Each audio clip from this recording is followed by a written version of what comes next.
Der Recycling Guide. Stellt euch vor, ihr steht im Supermarkt, es ist ein heißer Sommertag und ihr habt großen Durst. Ihr nehmt euch eine kühle Flasche Cola aus dem Regal. Am Regal steht ein Preis, sagen wir 1 Euro. Ihr geht zur Kasse, aber der Kassierer oder die Kassiererin verlangt plötzlich 1,25 Euro. Habt ihr falsch geschaut? Habt ihr euch geirrt? Nein, ihr seid einfach nur mit einer deutschen Besonderheit in Berührung gekommen. Willkommen zu einer neuen Folge von German Decoded. Ich bin Friedrich und heute lösen wir dieses Rätsel, das viele Neuankömmlinge in Deutschland am Anfang verwirrt. Das Thema heute ist das berühmte Pfand und, ganz wichtig, die allgemeine Mülltrennung in Deutschland. Das ist ein absoluter Klassiker im deutschen Alltag und oft ein Thema für Witze von Ausländern über Deutsche. Aber was bedeutet das Wort Pfand eigentlich? Es ist ganz simpel. Wenn ihr ein Getränk kauft, kauft ihr eigentlich nur die Flüssigkeit darin. Die Verpackung, also die Flasche aus Plastik oder Glas oder die Dose aus Aluminium, leiht ihr euch nur aus. Dafür müsst ihr eine kleine Summe Geld hinterlegen. Das ist das Pfand. Es ist wie eine Kaution. Wenn ihr die Verpackung leer zurückbringt, bekommt ihr dieses Geld wieder zurück. Das System funktioniert fast überall in Deutschland. Das Ziel dahinter ist natürlich der Umweltschutz.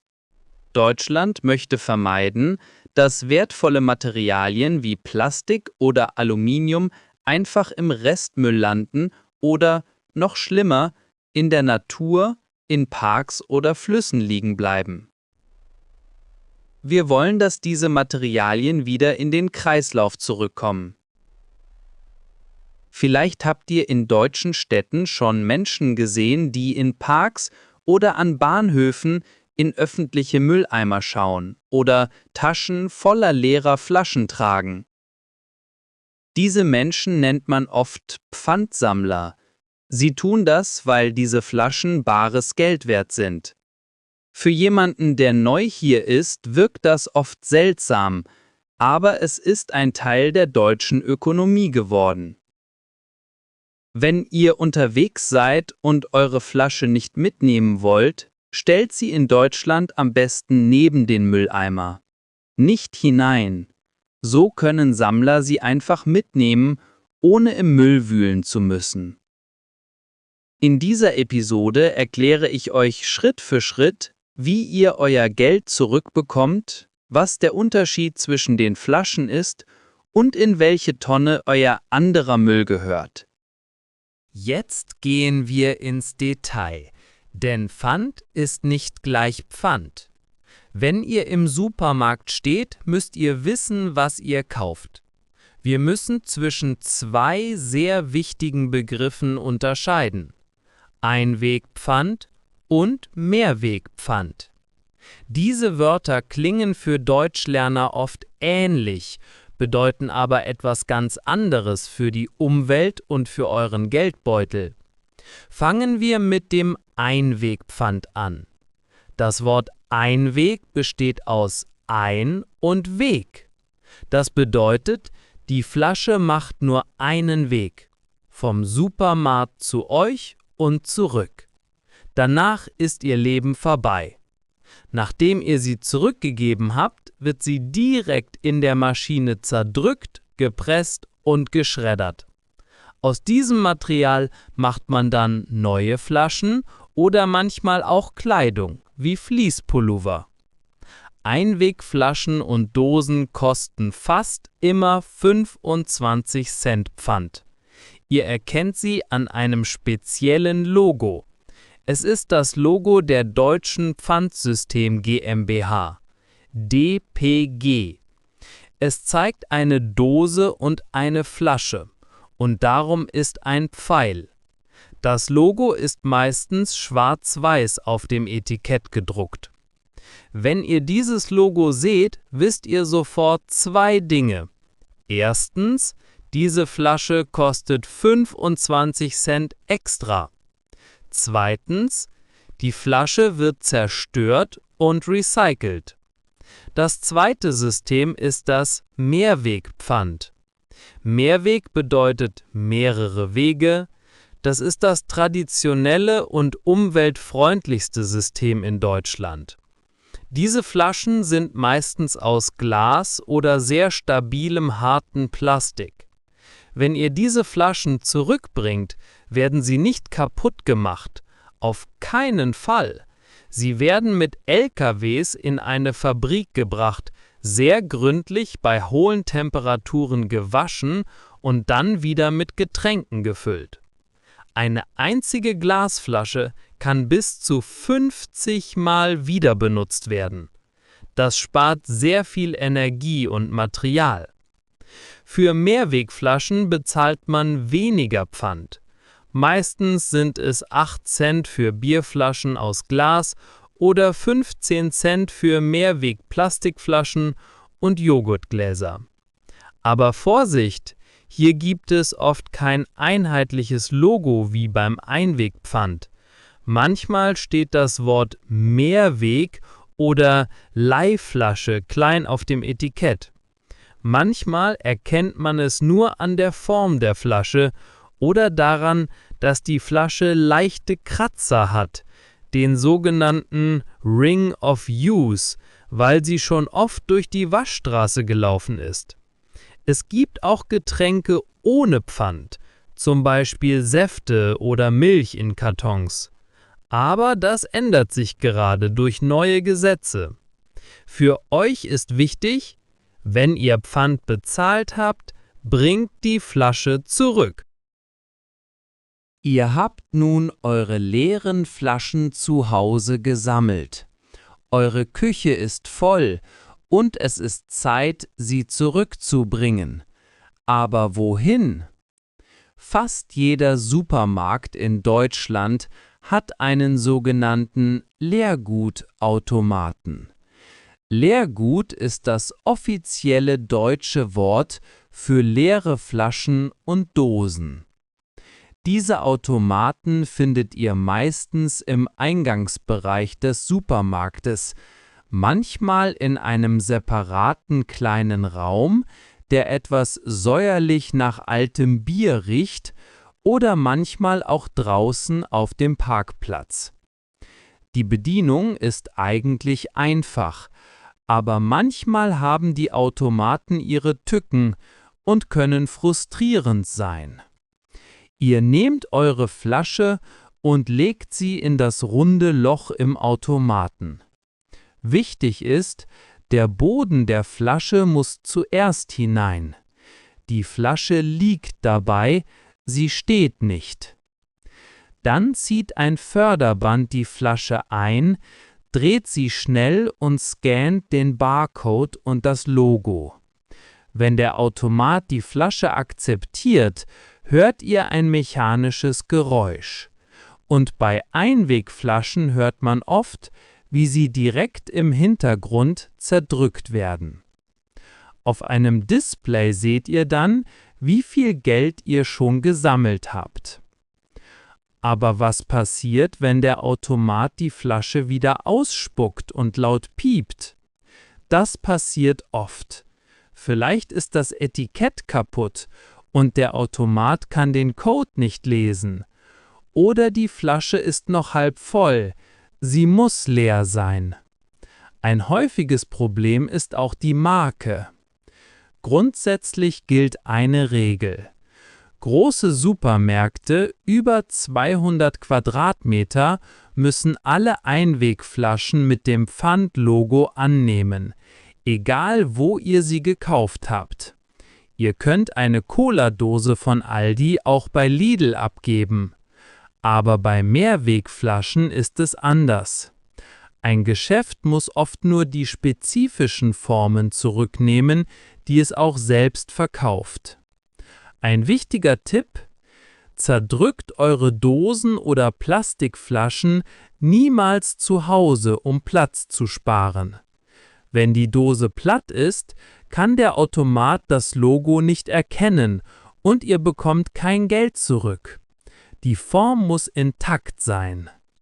Wenn ihr fertig seid, drückt ihr auf den großen Knopf neben dem Display. Oft gibt es auch einen Spendeknopf. Wenn ihr den drückt, geht euer Geld an eine Wohltätigkeitsorganisation. Wenn ihr den Auszahlknopf drückt, kommt ein Zettel, der Pfandbon. Diesen Bon dürft ihr nicht verlieren. Er ist wie Bargeld. Ihr gebt ihn an der Kasse ab und der Betrag wird von eurem Einkauf abgezogen. Jetzt habt ihr euer Pfand abgegeben und den Bon eingelöst. Aber zu Hause habt ihr noch anderen Müll.